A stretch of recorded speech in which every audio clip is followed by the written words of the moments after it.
Excuse me.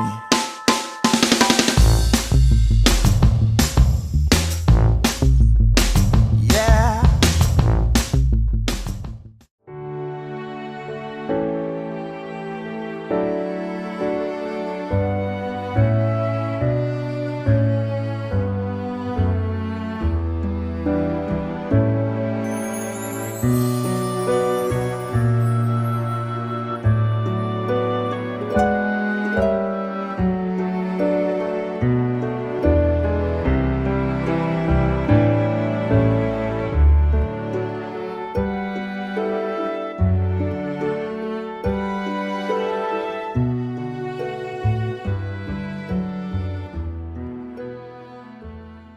Hi, everybody. Welcome to the Party Broadway World podcast.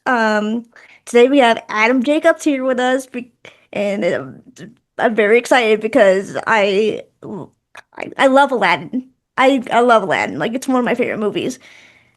I haven't seen the Broadway play, the Broadway musical yet, but I want to. But I've seen clips, and I love you in it, and You have to go see it. I know I have to.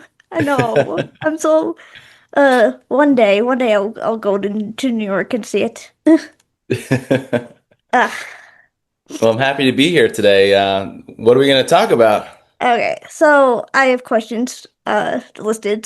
So for listeners who may be meeting you for the first time, Mhm. could you introduce yourself and tell us a little about your journey into performing?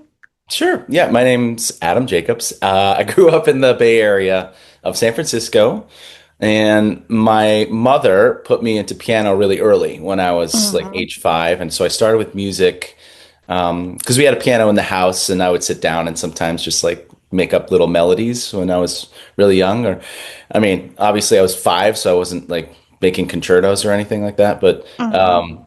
But she thought, let's put him in piano lessons, and I started that at the San Francisco Conservatory. And then my sister actually started performing before me. I don't know if you guys know, but my younger sister, we're 4 years apart. Her name is Ariel Jacobs, and she's also a Broadway performer. She played Jasmine in Aladdin. She was in The Heights. She was Nessa Rose in Wicked, and recently played Imelda Marcos in Here Lies Love. Mhm. And so she was performing, before I did, even though I'm older. And I was doing sports and piano and a lot of different stuff. And at one point, she said, "Do you want to join my little song and dance troupe called Razzle Dazzle Mhm. Kids?" Which performed around San Francisco. Mhm. And at the time, I was like, I don't know if I want to hang out with my little sister, because that's not that cool. Yeah. But I was also at the age where the girls started to look a little cute. So I was like, you know what? I'll give it a shot and see what that's about. And Mhm. sure enough, I started performing with them, started taking voice lessons from her teacher. And then in high schools where I really started doing Mhm. all the shows and the musicals and plays. And I had a really great teacher, a mentor, who kind of encouraged me to pursue a life in the arts. And that's kind of Mhm. how I got started. Mhm. So then, growing up, what first sparked your love for theater and music? Yeah, I think I always had a love of music first. Even though I was playing like classical stuff and it wasn't that exciting, I just loved the way music moved, stirred the soul. I would Mm. listen to like I remember being a kid and having Nessun Dorma, the opera from Yeah. that aria from Mm. what is it, Puccini and I Tosca, and I would just like feeling just a wave of emotion listening to that type of music Mhm. and that's like classical opera and then when I started hearing theater and how that just like really excited me and Mhm. hearing musicals like West Side Story Yeah. and all the Rodgers and Hammerstein classics and this was before Hamilton and Dear Evan Mhm. Hansen and all these like great new pop shows and it was just so grand and it just really moved me, so I thought it was the music that got me first, right? Yeah. And I was a shy kid, I'll be honest. Like I didn't want necessarily to get up and perform in front of everybody. I remember going to my grandma's house in California and even just to play a piano recital at my Mm. grandma's house. Like I didn't want to do it. I was like embarrassed. I didn't want to perform for them, and I don't know if I was just afraid of messing up or what, but I just Mm. didn't feel like doing that. And of Mm. course, they were really mad at me that I, my parents were like, "Why would you perform for your grandma?" You know, that kind of stuff. But it was only later on that I kind of came out of my shell, like I said, in high school, where I started like really Mm. exploring. I think because I was a shyer kid, being on stage was a way for me to kind of be free Yeah. and express myself. Yeah. Mm. So then, was there a particular performer, show, or experience that inspired you up to pursue this career? Right. So I mentioned my mentor. His name is Peter Devine. He was Yeah. at St. Ignatius High School in San Francisco, Jesuit high school where I attended, and he was the one who said, "Look." He pulled me aside after rehearsal for we were doing Carousel. I was playing Billy Bigelow, and Mm. he's like, "I don't know if you've considered this at all, but if you want, you could pursue this as a career because you have talent, and I think you could go far." And I was like, up until then, I hadn't really seriously considered what that would be or what that would even mean and it was sort of this faraway dream, but not really anything that I thought I could pursue. And he Yeah. instilled the confidence in me and kind of planted that seed. And he's like, I'll help you, apply to NYU and Michigan and all these places. And I was fortunate. I got into NYU and Michigan Hmm. and USC. And I was like, all right, where am I going to go? I want to go to New York. I want to be where everything is. And Mm. but it really, like, it just takes one person to sort of point you in the direction, put you on the path for your career, and that's what happened for me. Speaking of Michigan, Michigan here. All right, Mish Kid. I do love U of M, like the U of M theater department. Yeah, I know. I Yeah, almost went there. I was really close. Like they were trying to get me to go there, and I remember visiting the school and loving yeah, it. But then, it's just so hard when you have New York yeah. I and mean, New York's New York, so yeah, yeah, I picked New York in a heartbeat. yeah, yeah. Um, looking back, what was one of the biggest lessons you learned early on in your career? Early on lessons. I think, I really saw that I probably wasn't going to succeed as a dancer, for example. Like I kind of saw where my skill set was early on. I was like, all right, I Yeah, can sing. I can hopefully tell a story well through song.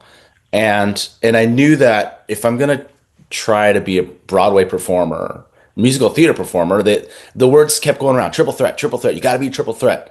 You got to learn how to dance, you got to do all these things like amazingly well or at least be really proficient in yeah, all of them, right? yeah. And and so I kind of got this idea like I had to like work really hard on my ballet technique and jazz and I did. I worked as hard as I could, but it was sort of like this. It was like King Sisyphus putting a boulder up a hill. It was like I know I'm not going to reach the level of like an Alvin Ailey dancer. So like, should I dedicate all this time Yeah.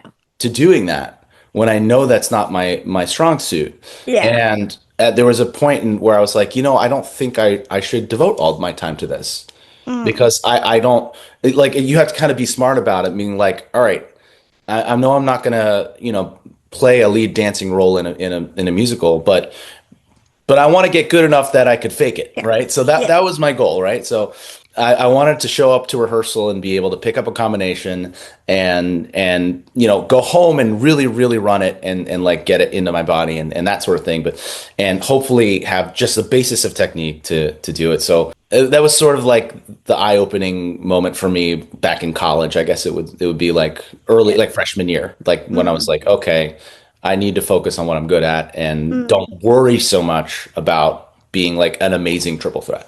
Yeah. And then I wanted to also switch ties and talk about Aladdin in Broadway. Yes. So you originated the role of Aladdin on Broadway. When you look back now, what does that experience mean to you? I mean, to originate a role is every actor's dream. And a role that I used to watch over and over, like as a kid, is Mm, on top of that was just I wouldn't have believed it if somebody had asked me as a as a kid, like, will you play Aladdin on Broadway one day? I was like, yeah, right, yeah. So it was an absolute dream, and we performed on the Tonys, Good Morning America, all these Mm, promos. I mm, was a Clue on Jeopardy, like like I was doing all this amazing stuff and working with such amazing people, and mm. Disney was so supportive, like because my I have twin boys, if you don't know, and they were born first day of rehearsals for Aladdin on Broadway. Oh So wow. you can imagine what that time was like. Yeah. Yeah, like insane, right? I'm opening a brand new show and trying to raise like infants, newborns. So Yeah. luckily I had some family help, so I Yeah. wasn't waking up doing all the night feeds. But it was just a crazy time, and Mm, I look back on it now with such like I can't believe I did that, like yeah. that kind of feeling, and also like wow, what an experience, it was just incredible, Mm, and it kind of just set mm, me up for the rest of my life. It's like, am I ever going to top something like that? I don't know, but it probably not. But mm, totally. I'm okay with that. It's like mm, it was such an amazing experience.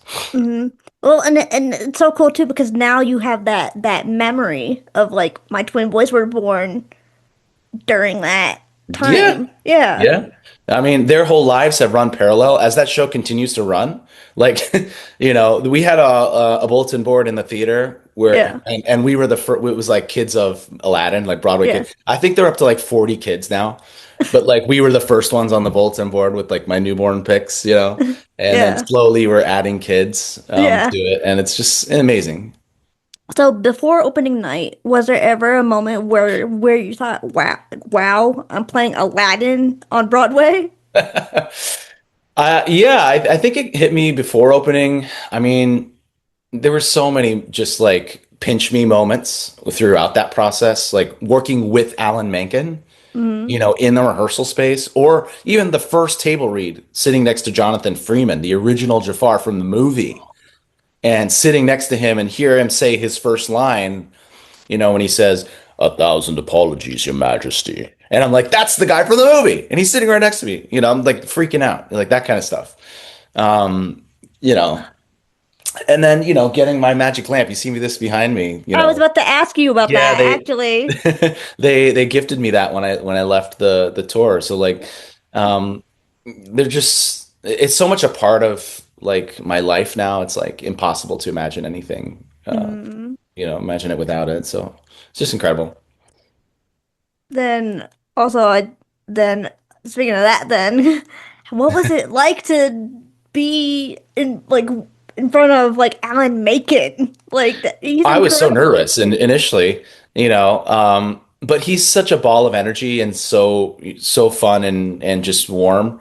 And and when we sat down in the rehearsal room and he's like, I want to play with whole new worlds Mm. and maybe rearrange it and reorchestrate it, and we're like, you want to change the Grammy Award winning song, like you want to change this amazing song that you wrote that has been redone a million times, and you sure you want to do that? And he's like, oh yeah, yeah. And I just remember recreating that song with him in the studio that day. And he's Oh, like, yeah, let's. He's like, I want to add something here. It's like, and I was like, you mean like kind of like suspend? He's like, yeah, yeah, yeah, like that. And we're like collaborating and like, yeah. building the Broadway version of Whole New World, with the key change and the kind of the light twinkly stuff in the beginning and then the intro, Mm. like just we did it right then and there, and it was just like wow, like amazing that I got to be a part of that. Mm. Living my dream already of meeting Alan Menken and the voice of Jafar. Yeah, it's just like pinch me, like is this real, Yeah.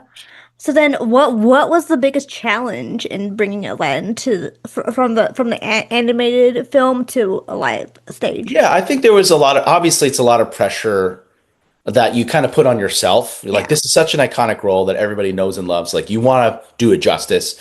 And at the same time, you want to make it your own. Like you don't want to just copy the movie. You want to like, Mm, and fortunately, when you originate a character, you have the mm, opportunity to work with a book writer to be mm. like, yeah, let's see if we can tweak this a little bit here or tweak that Yeah. and make it and help it fit sort of my personality and my sense of Mm, humor and you know, obviously I'm going to use the original character as a template and mm. be like, okay, he uses humor to kind of diffuse the situation. You know, he's trying to use sarcasm as a way to protect himself. Like all this Yeah. stuff, like this sort of Mm, backstory that you realize as you're doing it. Like he yeah. uses his sense of humor to deflect it, but he's Mm, also, you know, and so it's really cool to just kind of figure it out and analyze a character and make it your own. yeah. But yeah, I was obviously, you know, this is a huge property of Disney and they're Yeah. like trusting me with it. And so I'm like, okay, I want to make sure I don't like mess it up. Yeah. So it's just a lot of pressure but luckily, you know, like amazing director, you know, Casey Nicola won the Tony for Book of Mormon. Like he Mhm. was just like an actor's director because he used to be an actor himself and was Yeah. like very supportive and all about exploring and like if something didn't work he'd be the first one to be like boo, you know, and was just like friend, you know, that kind of energy. Yeah. And Yeah. it was so fun, like he just made everything so fun that the creative process, that was just like it took the pressure off. Mm. Was there anything you personally brought to the character that wasn't originally on the page? You know, I think um it's interesting you say that. Like I think they, you know, we did Proud of Your Boy for the Mm. musical. It was supposed to Yeah. be in the film that was cut. And I feel like that was really the opportunity, the moment where we can kind of delve deeper into the character Yeah. uh in terms of what makes Aladdin tick Mm. and, you know, his motivation and all that and his want Mm. song. And I feel like I was fortunate to kind of, I guess, bring some of my own stuff, my own personal life experience to Mm. that piece and singing about like making your parents proud, right? And you Mm. know, having to deal with that kind of pressure as a kid, like Mm. you know, getting good grades and all that stuff, and not, you know, succeeding in something and really feeling like you're disappointing your family, like that's such a hard thing. And I know like I don't know if it's, you know, I'm half Filipino and I think a lot of the Asian cultures there's a lot of pressure that we put on Yeah. ourselves to do that. Mm. So like I think I brought that to the character a little bit, Yeah. you know, and I brought, I think, my own sense of humor. Like Aladdin obviously like I think I mentioned it, like he's just sort of um he's sarcastic and sly, you know, Mm. Yeah. and he's got that cutting sense of humor. He's Yeah. rapier wit side of thing, and Mm. like and to be able to kind of make that, I think everybody would do it slightly differently, and I think the way that I did it, hope Mm. you know people appreciated it and thought, okay, you know, so Mm. it's a challenging role, right? Because you have to Mm. tap dance, you gotta sing. I'm doing Mm. like one jump, and then you have like a quick 2 minute scene, and you Yeah. go immediately into Proud of Your Boy, and you're like, Yeah. well, I got to get my breath centered and all this stuff, you know, because you're like running around, jumping off Yeah. buildings. Like it's challenging physically, mentally. So it was you know such, but because it was so challenging, it was ultimately that much Yeah. more rewarding. You know, I guess I could say. Yeah. Hmm. Well, speaking of one jump, I always love when it's almost like Aladdin's trying to is playing a little game with the guards as he's trying to run away. Like Yeah, running away, he's playing a little game with because them. he's done this a million times, right? Yeah. So he's like, "You're not gonna catch me." He's like, "You guys are slow." Like you guys fail every time. There's no reason to think that you're going to win this time. So he has this sort of cockiness, right? Which is Yeah. so fun to play. And yeah, it's really fun. And then you're adding parkour to it, you know, Yeah. jumping off a trampoline, sliding down poles and hidden trampolines and that sort of thing and jumping off the back of buildings. Mhm. I also wanted to ask, so obviously Abu is Aladdin's, I don't know if you want to call it sidekick. Yes. Um, how did they bring that to life? Okay, so spoiler alert, like, because I know you haven't seen it. Yeah. In this version, they did away with the boo because they didn't want to have to deal with like a puppet Yeah. necessarily. Yeah. And they gave Aladdin three friends, Yeah. Babkak, Omar, and Kasim, and they became his sidekicks. And Okay. together they go through the town of Agrabah busking. They're like singing for money and Yeah. like hustling and like doing all kinds of stuff to try to just make it. And so those guys become the vehicle for his sort of Mm, like, they're sort of egging him on and also like trying to keep him on the right path, but mm. also like trying to be like, come on, let's just steal one more time. Like so like they're able to sort of play off of each other to see where Aladdin is like Yeah. in his emotional journey. Mm. Um, which scene or song always gave you chills to perform, no matter how many times that you did it? Well, I think that's Proud of Your Boy. It has to Proud be. of I you, mean, boy. Yeah. I did it. I played the role over 1,500 times. I don't know the exact count, but I never got tired of singing that song just Yeah. because it's just so simple, beautiful, and yeah, I love it. I uh I watched the Walt Disney World Festival of the Arts performances. I watched you Yeah. perform Part of Your Boy, and I got chills every time I seen it. Like Oh, thank you. I love you, and I love that song. It's just so true. So, and it just, yeah, it speaks to the heart, and Yeah. I love singing it. hmm I'm hopefully gonna be coming. Hopefully gonna finally get to go to the Festival of the Arts for the first time in this February coming up. Okay. So I thank hope you get God. to. Yeah, I don't know if I'll be there yet, but we'll see. Yeah.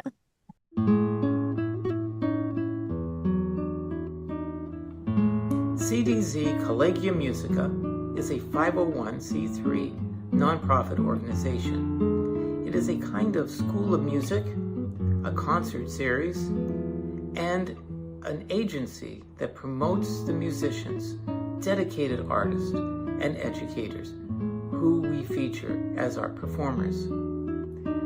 The goal of the Collegium is to bring community together through music performance.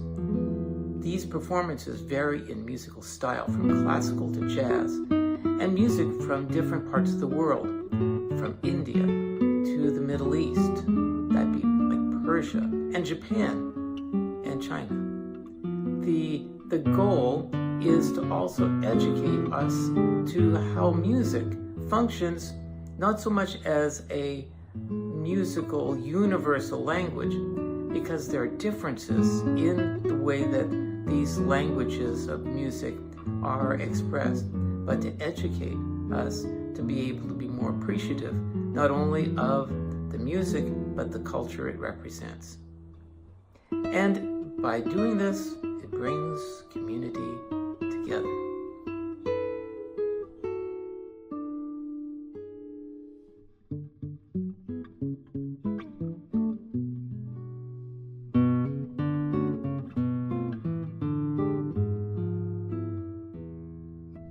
Is there a favorite behind the scenes memory from the original cast that still makes you smile? Let's see. There's so many moments. There's so many behind the scenes moments. Mm. I remember being at the Tony Awards, and I don't know if you recall that year, Les Miserables was also up, Yeah. one of the Yeah. revivals, Mm. and they performed One Day More right before we came on to Did Friend Like Me. So there's Mm. like this LED backdrop, and I'm in my Aladdin outfit, and I'm marching along with them because that was my Broadway debut. I played Yeah. Marius as Yeah. in on Broadway and on the tour, and so I'm like as Aladdin, I'm doing the step and singing One Day More, and Yeah. then like, okay, got to get into Friend Like Me headspace right before the curtain comes up, and it's like in Radio City, 5,000 people, like Hmm. all these stars right in the front row. It's like, Yeah. um, and so that was one of those full circle moments. I was like, Yeah. wow. It's Um, so it oh, yeah. I'm sorry, sorry to interrupt you. No, go Um ahead. I was just gonna say it's so funny how like muscle memory like pops up as soon as you hear something. Yeah, for Yeah. sure. Like I think if whenever I hear the Friend Like Me dance break, like to do the Yeah. tap section, like I get through about half of it and I was like, I don't know if I remember it anymore, but like it's in the body. It is there. Like, You're like, my wife's also a performer. She did Mary Poppins and she did Mhm. Cats, and whenever she hears like the Cats the ball Jellicle ball, she like breaks into the choreo that she did like 20 years ago. It's just funny. It's funny how Yeah. it just lives in you. It lives in you. Yeah. Disney has been a huge part of many childhoods, Uh-huh. including mine. What does it mean to know that for many people you became their Aladdin? Oh, that's crazy to think about, right? I mean, to think about the influence that you have on people, and I have people at the stage door many nights come up to me and be like, "That's Whole New World was at our wedding," or young theater artists being like, "I just sang Proud of Your Boy for an audition, and thank you so much for inspiring me," and like. It means a lot to feel like you're part of like this legacy, the Disney legacy, but also like you're part of like history, right? Mm, And theater history in general, like mm, what you've the work that you've done, and you feel appreciated, you feel validated, like you've done something that people will hopefully mm, remember you and remember that you did it well, and that's all I've always wanted to do, just be able to kind of do good work and be respected for the work that I do, and mm, so if you can kind of do that mhm, anywhere, it doesn't have to be Broadway, but like if you can feel like you've done good work and be respected for it, like mm. that's success in my Yeah, opinion. Like, you know what I mean? Like yeah, you don't have to be like the biggest star or anything, but yeah, like if you are a great person mm, and and yeah, you're kind and everybody wants to work with you, and that's more important to me than exactly. like a ton of fame. Yeah, I've interviewed a few people that have said the same exact same thing. Like, Yeah. just be kind, It's and people it's will want to It's work with you. Just simple, be right? It's kind. simple, but it's sometimes it's so hard to do when we're dealing Yeah, with so much all the time, every day, yeah, and like things keeping you down or for whatever reason, things holding you back. And it's like it's yeah, so easy to let those things kind of seep into your energy that you give out to other people in the mm, rehearsal room or I like to say when you come to the theater, you kind of have to check it at the door, mm, and you're now in the world of make believe. mm, You're in the creative space yeah, where you can still use some of that stuff, obviously, yeah, but you use it, right? mm, You don't let it use you, essentially. yeah, So, yeah, exactly. Um, so so remind me of which ship you were on. oh yes, the Disney Cruise Line. Here's my mug. Mm, Aw. I was just on the Disney Treasure. Well, actually, recently the Disney Magic and then the Wonder. mm, I was doing the Alaskan tours just this mm, past couple weeks, and I was fortunate I got to bring my family along, my wife and kids, and then my mom came on the other cruise. It's such an amazing gig. I'd never been to Alaska, so it was really cool to mm, just see some whales and mountains, and I didn't see any bears. mm, Probably for the good, that's a good thing. mm, Anyway, so yeah, I love performing on the ships. mm. So, speaking of you performing on the ships, how does performing for families on a Disney cruise ship compare to performing in a Broadway theater? I think it's more intimate on the ships, right? Even though there's like, I don't know how much, sometimes if you're on the Treasure, it's like 3,000 people. But like because we also do like a cabaret style show, Mm, excuse me, like an adult cabaret show, like for only the adults. And then we have like a family show that we do in the main stage. mm, And I just feel like each time it's at least this is what I try to do, is try to engage people. mm, And whenever I can get the opportunity to like say, "Hey, what do you think this show is? It's celebrating its 30th anniversary next year. Anybody know?" And like they're like Lion King, like just sort of playing along with the people. It feels very comfortable. It's like you're in your living room, and so I really do mm, like that kind of energy, and just meeting people from all over the world who take these ships, and then you get a chance to like talk with them and get to know them. So it's cool. mm, mm. So then every performer has moments that shape them. Was there an audition or opportunity that completely changed the direction of your career then? Yeah. Well, Les Mis was my big debut, but I got the national tour. That was like the one I auditioned out of college and got that, but had to wait a long time. Speaking of waiting a long time, I think the one that probably formed my sort of mentality in my career Yeah. was my Lion King experience. Like Mhm. auditioning for that first in college, not getting it, waiting about 5 years, auditioning every year, and coming back, going to that dance call with all the Alvin Yeah. Ailey dancers and realizing, okay, I'm not Yeah. going to cover, I'm not going to be an ensemble and cover and do it. Like it's just not going to happen, Yeah. you know. But growing into that role over those 5 years before I actually got cast, Hmm. like that was sort of an eye-opening moment, and also the kind of experience where it's like, okay, I will be ready when Yeah. I'm ready. Yeah.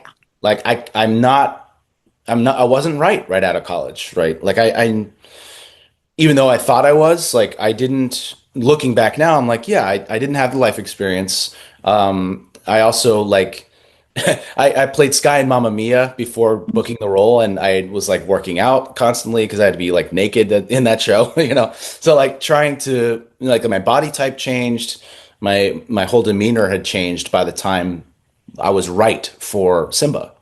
Hmm. So I think having that kind of determination to stick with it is something that I don't know. I learned from my grandfather, my parents, and like I feel fortunate that I stuck it out long enough to get it. So I think that's kind of my modus operandi. Like that's where I kind of go. Like I'm more of a grinder in that sense. Like I'll just stick with something Hmm. and really try to get it, and hope that in the long run I'll succeed.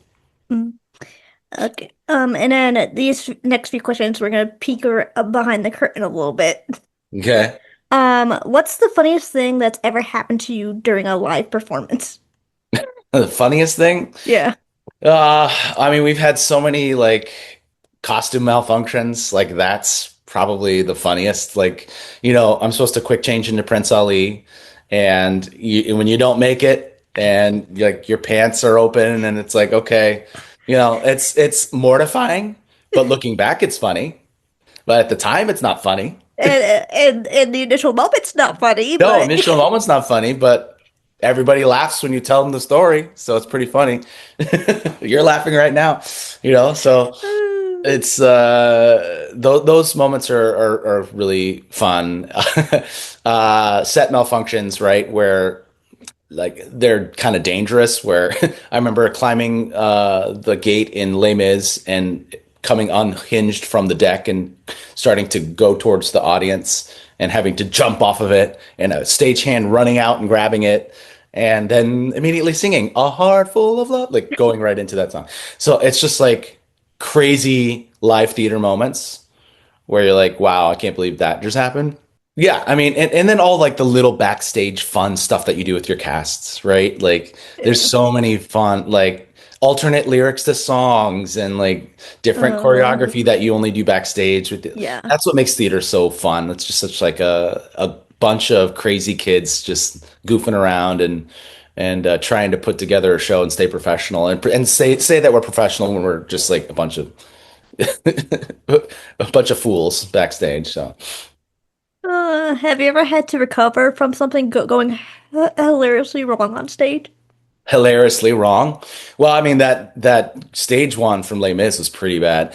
I remember there was a moment when the carpet decided not to fly, and we had to do the whole number in Jasmine's boudoir, in her bedroom, and like imagining that flying, and I think we pulled it off. I think people were like, "Huh, wasn't it supposed to fly?" Like, like it's funny. Like the audience, for a lot of most part, they're like they don't know what they've missed until they look back at the like promo, they're like video, and they're like, wait, isn't he supposed to fly? You know, um, but like hilariously wrong.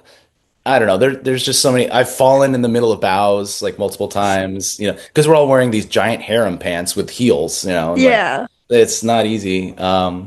Or you know, in Lion King singing like some of the people fall over and the puppets, Yeah. and you know, it's just like ridiculous, but it's just what it is.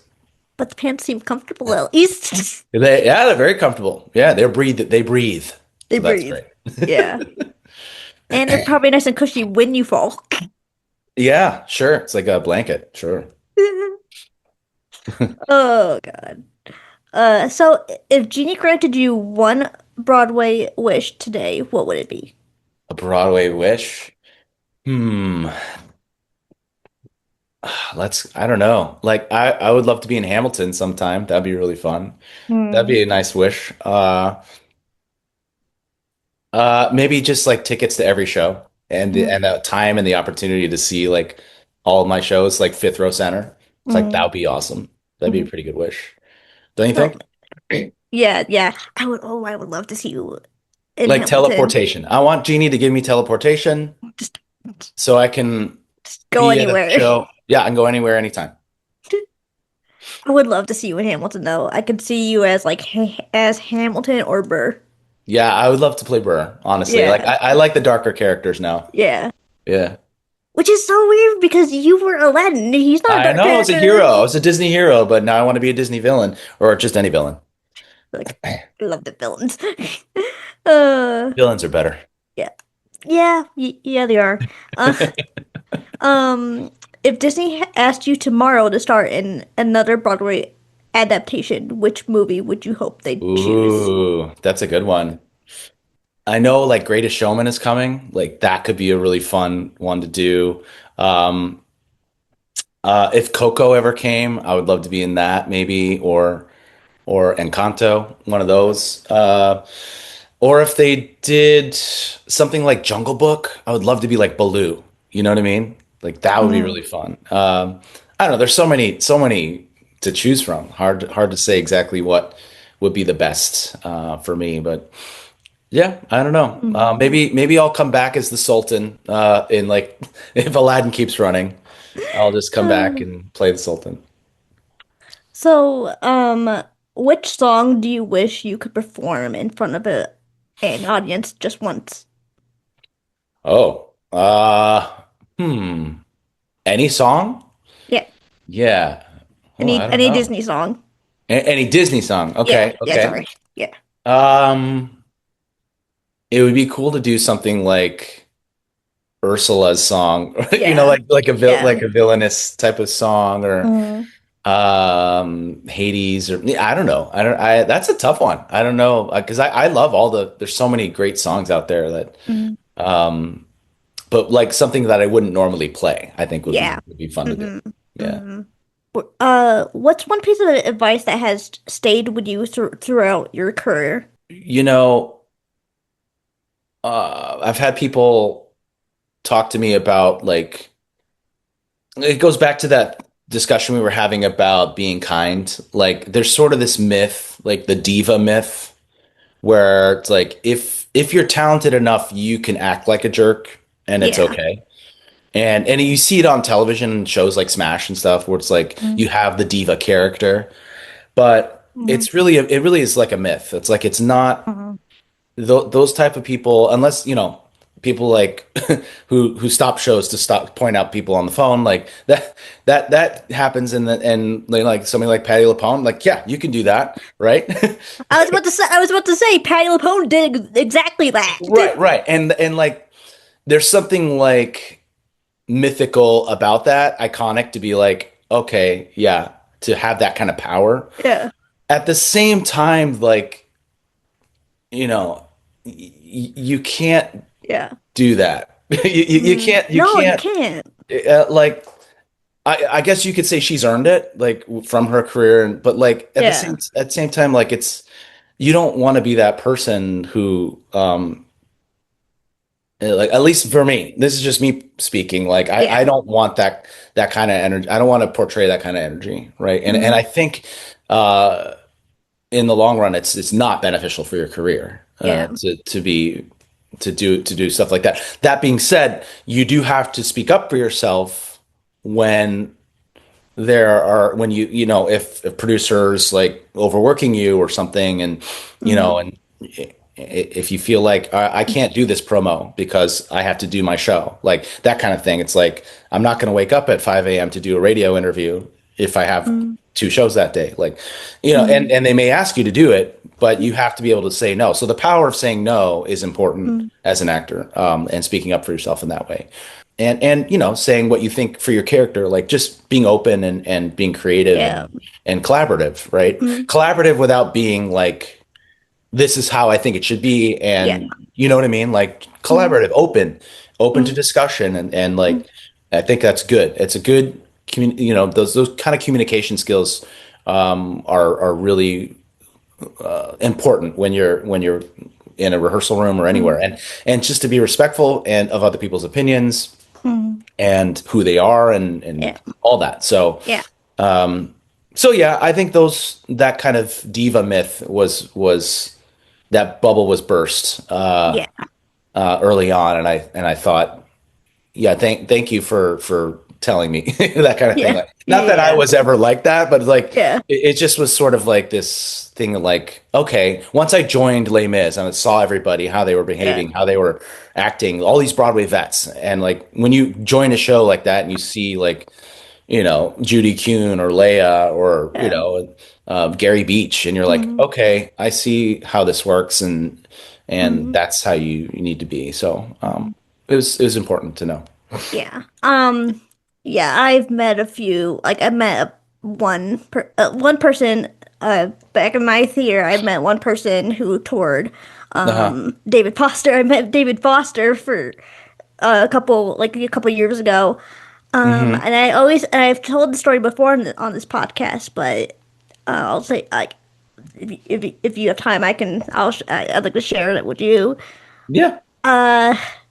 It was a interesting thing. It was an interesting meet. Hmm. He asked me questions that were not very appropriate.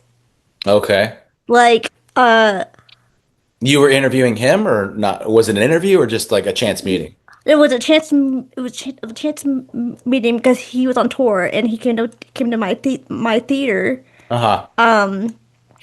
and so I went to go see him, and then I went at the stage door and I met Yeah. him, and he was talking to me, and he asked me two questions. He asked me, "Do you like?" Because he saw I was in a wheelchair because I'm handicapped. Hmm. So he said, "Do you?" One first question was, "Do you live a fulfilled life?" Okay. And one, have you ever gotten, do you, have you ever gotten bullied? Huh. Yeah. Yeah, that doesn't seem appropriate upon first meeting somebody. Like Yeah. asking a question like that. Like that's very kind of intrusive and assuming to do something And like that. offensive too, Yeah, and offensive. cause Yeah, yeah.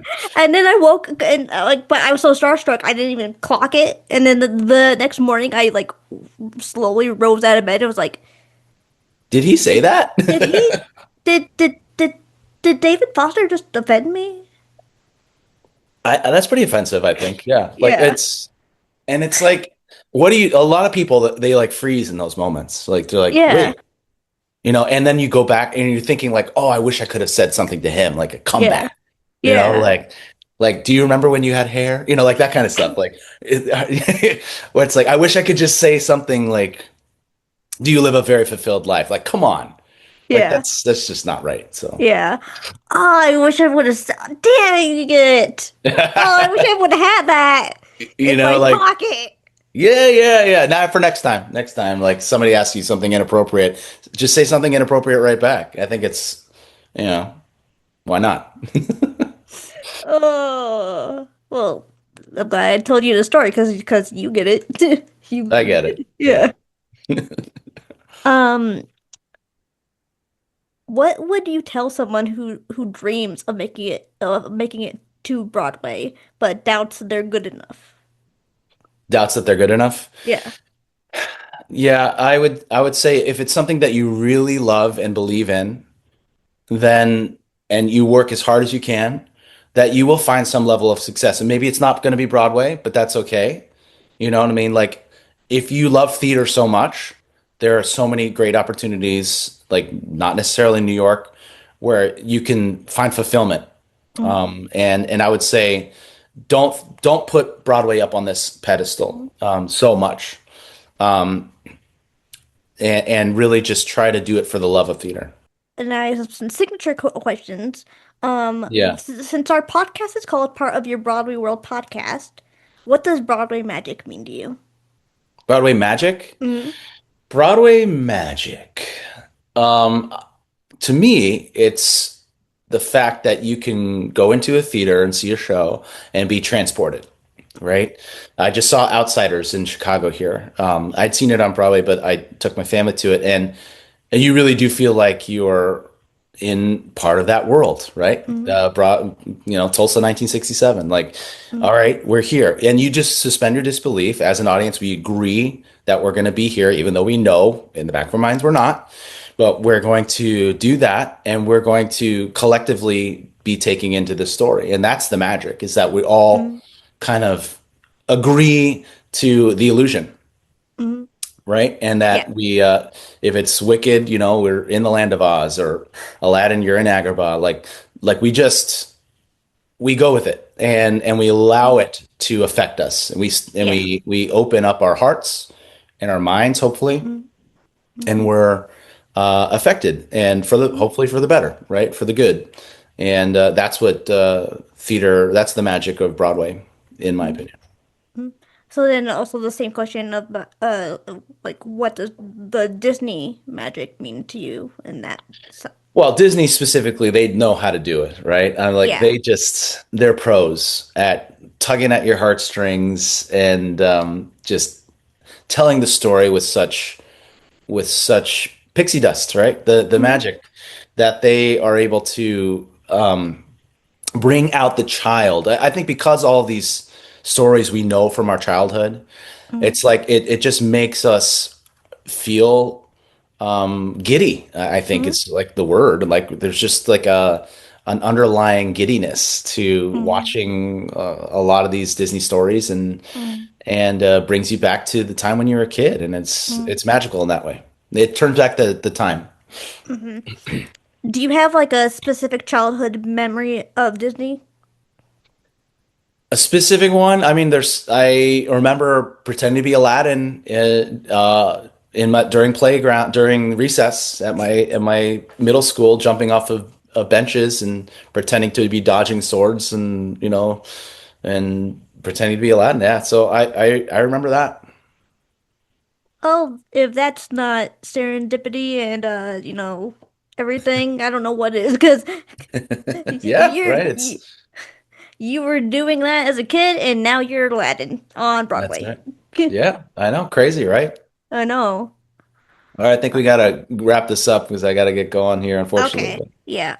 So then is where can everyone follow you follow you and keep up in your latest projects?